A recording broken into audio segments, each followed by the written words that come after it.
Hi, my name is Michael Sherer, and I'm a PGY4 at UC San Diego. Thanks for listening to our asynchronous presentation on the feasibility of an education-focused travel award for radiation oncology trainees.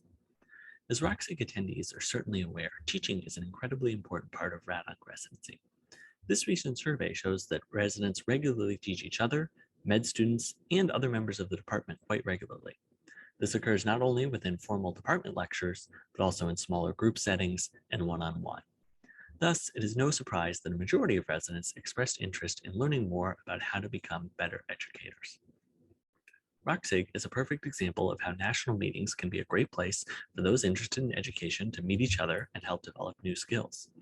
Travel costs and meeting registration are often a limiting factor for residents wishing to attend. Travel grants can offset these, but traditionally these have been limited to grants for residents who submit a research abstract for presentation at the meeting.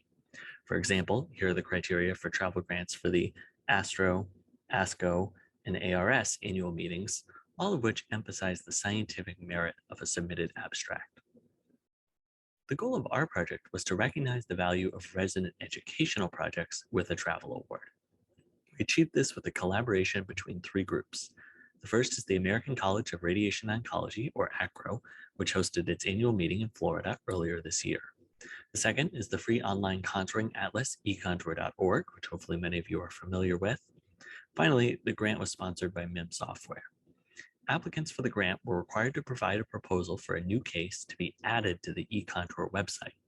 The grant was advertised across multiple platforms, as you can see here, including email blasts, Twitter, and the ACRO website. There was also a banner placed on the eContour website during the submission period to solicit applications. The applicants provided numerous details about the cases they would be submitting, including whether fused images were available and which published articles would be used to provide evidence-based contouring recommendations. Preliminary scores were generated based on 4 criteria, as seen here, and then 10 winners were ultimately selected by consensus of the entire review committee.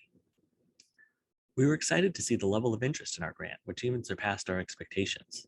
Despite a short application period of less than a month, we received 24 applications from 16 institutions. As you can see here, there was a broad range of geographic diversity amongst the submissions, from the West Coast to the East Coast and even up into Canada.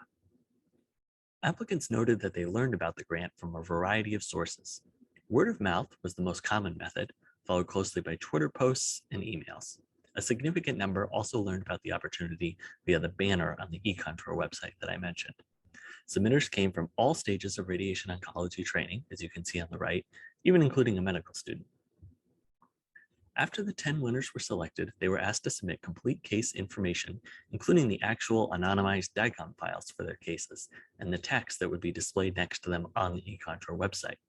All 10 winners successfully completed this process prior to the meeting.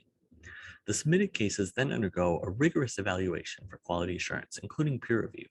This process can take quite a while, but we have already had 5 new cases complete the process and be fully published on the eContour website, as you can see here. In conclusion, our pilot project shows that awarding travel grants for a national radiation oncology meeting on the basis of educational endeavors is feasible, and that there is considerable interest from residents in these type of awards. We hope this will be the start of more opportunities to encourage meeting participation for residents interested in education.